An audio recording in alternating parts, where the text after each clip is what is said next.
සුබ දවසක් හැමෝටම. ඔන්න අද මම කතා කරන්න යන්නේ වීඩියෝ එකක ස්පීඩ් එක අඩු හෝ වැඩි කරගන්න කොහොමද අපි. ඒ කියන්නේ වීඩියෝ එකක් ස්ලෝ මෝෂන් කරගන්න කොහොමද අපි, එහෙම නැත්තං ස්පීඩ් කරගන්න කොහොමද අපි. ඉතින් ෆෝන් එකෙන් වීඩියෝ එඩිට් කරද්දි මේ දෙකම අපි කරන්නේ එකම එක ටූල් එකකින්. ඉතින් මේ ටූල් එකේ වැදගත්කම තමා අපේ වීඩියෝ ඒකාකාරී විදිහට නැතුව වීඩියෝ එකේ විවිධ ස්ථාන විවිධ ස්පීඩ් වලින් යවලා අපිට අපේ වීඩියෝ එක ලස්සන කරගන්න පුළුවන්. ඒ වගේම තමා ගොඩක් වෙලා තියෙන දිග වීඩියෝ එකක් අපිට අවශ්‍ය වේගෙන් යවා ගන්න පුළුවන්. හරි, මම මේ විදිහට වීඩියෝ එකක් ඕපන් කරගෙන පෙන්නන්නම් කොහොමද එඩිට් කරන්න කියලා. ඔන්න ඔය විදිහට ඉන්ෂොට් ටැබ් එකට අපේ වීඩියෝ එක දාගත්තා. මුලින්ම දැන් මම කරන්නේ මේ අපේ වීඩියෝ එක ටච් කරගන්නවා. මොකද අපි මේ වීඩියෝ එක තමයි ස්පීඩ් කරන්න හදන්නේ. ඊට පස්සේ මේ ස්පීඩ් කියන එකට ටච් කරලා ඔයාට පේනවා ඇති මෙතන බාර් එකක් තියෙනවා පහලින් කහ පාට. ඒක වම් පැත්තට අරගෙන යනවා. ඒකල් අපි ප්ලේ කරලා බලමු මොකද වීඩියෝ එකට වෙන්නේ කියලා. ඔයාලට පේන ඇති වීඩියෝ එක ස්ලෝ වෙලා ප්ලේ වෙනවා. ඒ වගේම අපි ඒ ටික් එක මේ විදිහට මෙහෙම දකුණු පැත්තට අරගෙන යමු. දැන් අපි ප්ලේ කරලා බලමු මොකද වෙලා තියෙන්නේ කියලා. ඔන්න ඔයාලට පේන ඇති හිතා ගන්න බැරි තරම් වේගෙන් මේ වීඩියෝ එක ප්ලේ වෙනවා. ඉතින් අපි මේ ටික් එක මේ විදිහට මේ දෙක තියෙන හරියට විතර ගෙනල්ලා බලමු කොහොමද ප්ලේ වෙන්නේ කියලා. ඔන්න අපේ වීඩියෝ එක ඉන්පුට් කරපු වේගයට වඩා, ඒ කියන්නේ සාමාන්‍ය වේගයට වඩා ටිකක් වේගෙන්, ඒ කියන්නේ දෙගුණයක් විතර වේගෙන් ප්ලේ වෙනවා. ඒ කියන්නේ අපේ වීඩියෝ එක ස්පීඩ් කරගන්න අපිට පුළුවන් මේ විදිහට. ඒ වගේම තමයි අපේ වීඩියෝ එක ස්ලෝ මෝෂන් කරගන්නවා නම් මේ විදිහට වම් පැත්තට ගෙනල්ලා වීඩියෝ එක ස්ලෝ මෝෂන් කරගන්නත් පුළුවන්. ඒ වගේම තමයි ඔයාලා දකින්න ඇති මේ ටික් එක වම් පැත්තට ගේනකොට එතන උඩින් තියෙනවා ස්මූත් කියලා වෙනම ටූල් එකක්. අපි බලමු ඒක ටච් කරගෙන මොකද වෙන්නේ කියලා.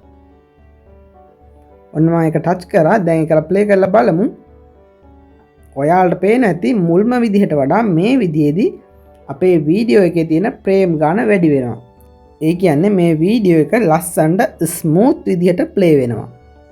ඉතින් ඔයාලා වීඩියෝ එක ස්පීඩ් එක අඩු කරගන්න නම් මේ ස්මූත් කියන ටූල් එකත් ඔන් කරගන්න නම් අමතක කරන්න එපා. මොකද ඒකෙන් අපේ වීඩියෝ එකට මාරම ලස්සනක් එනවා. හරි, දැන් අපි ඔච්චර වෙලා කතා කරේ මෙතන තියෙන මේ ස්ටෑන්ඩඩ් කියන එක ගැන. දැන් අපි බලමු මෙහා පැත්තේ තියෙන කර්ව් කියන්නේ මොකක්ද කියලා. මම මේ කර්ව් කියන එකට මෙහෙම ටච් කරගන්නවා. ඊට පස්සේ ඔයාලට පේනවා ඇති මෙතන ප්‍රීසෙට් කියලා තැනක් තියෙනවා. මම ඒක උඩ මේ විදිහට ටච් කරගන්නවා. ඉතින් දැන් ඔයා දකින්න ඇති දකුණු පැත්තේ මෙහෙම කොනේ විවිධ හැඩතල වගේක් තියෙනවා. අපි පළවෙනි එක උඩ ටච් කරලා බලමු මේ විදිහට.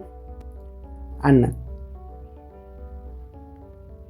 මේ විදිහට ප්ලේ කරලා බලමු මොකද වෙන්නේ කියලා. ඔන්න මේ හරියට එනකොට වීඩියෝ එකේ ස්පීඩ් එක වැඩි වෙනවා. ඔන්න ආයෙත් මේ හරියදී වීඩියෝ එකේ ස්පීඩ් එක අඩු වෙනවා අපිට බලා ගන්න පුළුවන්.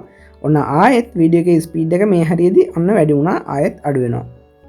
ඒ කියන්නේ මෙතන මේ ප්‍රීසෙට් එක දෙන විදිහට අපේ වීඩියෝ එකේ ස්පීඩ් එක අඩු හෝ වැඩි වෙනවා. ඒක විවිධාකාර විදිහට වෙනවා.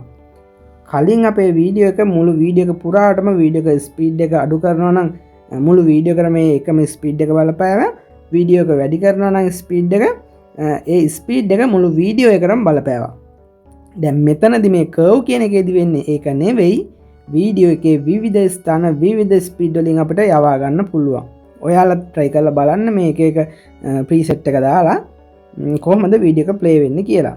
ඉතින් මේ ක්‍රමය හොඳයි. අපේ වීඩියෝ එකක් ඒකාකාර විදිහට යනවා නම් ඒක පොඩ්ඩක් වළක්ව ගන්න මේ ස්පීඩ් එක පොඩ්ඩක් එහෙ මෙහෙ කරන එක හොඳයි.